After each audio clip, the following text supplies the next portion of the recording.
Lévitique chapitre 7. Voici la loi du sacrifice de culpabilité.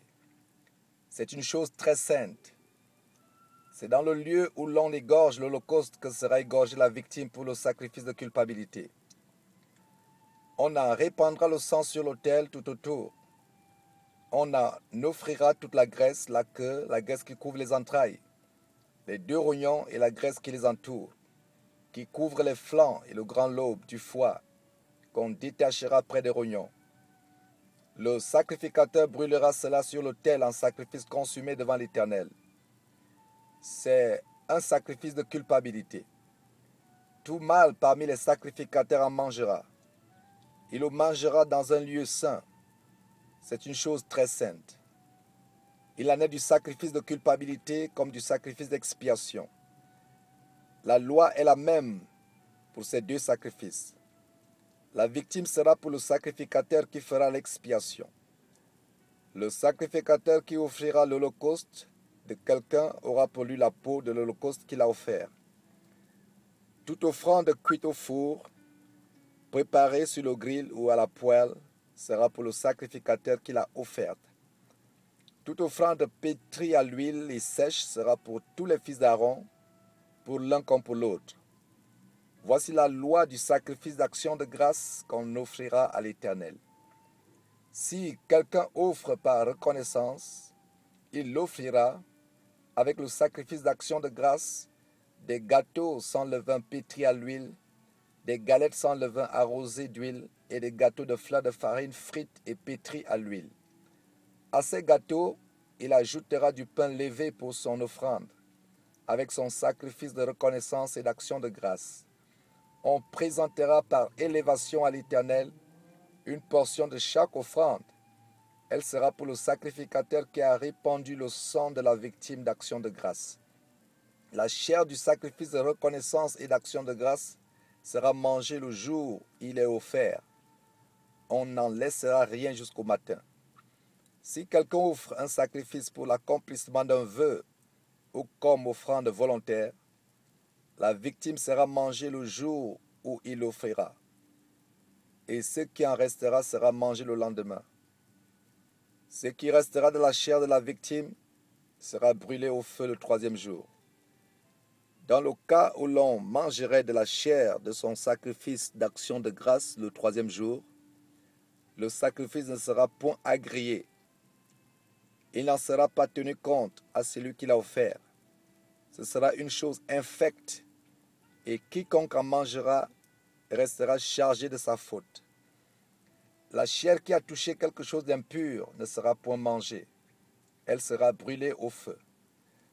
Tout impur peut manger de la chair, mais celui qui, se trouvant en état d'impureté, mangera de la chair du sacrifice d'action de grâce qui appartient à l'Éternel, celui-là sera retranché de son peuple. Et celui qui touchera quelque chose d'impur, une souillure humaine, un animal impur, ou quoi que ce soit d'impur, et qui mangera de la chair du sacrifice d'action de grâce qui appartient à l'Éternel, celui-là sera retranché de son peuple. L'Éternel parla à Moïse et dit, « Parle aux enfants d'Israël et dit, vous ne mangerez point de graisse de bœuf, d'agneau ni de chèvre. La graisse d'une bête morte ou déchirée pourra servir à un usage quelconque, mais vous ne la mangerez point. Car celui qui mangera de la graisse des animaux dont on offre à l'Éternel des sacrifices consumés par le feu, celui-là sera retranché de son peuple. Vous ne mangerez point de sang, ni d'oiseaux, ni de bétail dans tous les lieux où vous habiterez. Celui qui mangera du sang d'une espèce quelconque, celui-là sera retranché de son peuple. L'Éternel parla à Moïse et dit, parle aux enfants d'Israël et dit, celui qui offrira à l'Éternel son sacrifice d'action de grâce apportera son offrande à l'Éternel, prise sur son sacrifice d'action de grâce. Il apportera de ses propres mains ce qui doit être consumé par le feu devant l'Éternel. Il apportera la graisse avec la poitrine pour l'agiter de côté et d'autre devant l'Éternel. Le sacrificateur brûlera la graisse sur l'autel, et la poitrine sera pour Aaron et pour ses fils. Dans vos sacrifices d'action de grâce, vous donnerez au sacrificateur l'épaule droite en la présentant par élévation. Celui des fils d'Aaron qui offrira le sang et la graisse du sacrifice d'action de grâce aura l'épaule droite pour sa part. Car je prends sur les sacrifices d'action de grâce offerts par les enfants d'Israël la poitrine qu'on agitera de côté et d'autre, et l'épaule qu'on présentera par élévation, et je les donne au sacrificateur Aaron et à ses fils par une loi perpétuelle qu'observeront les enfants d'Israël.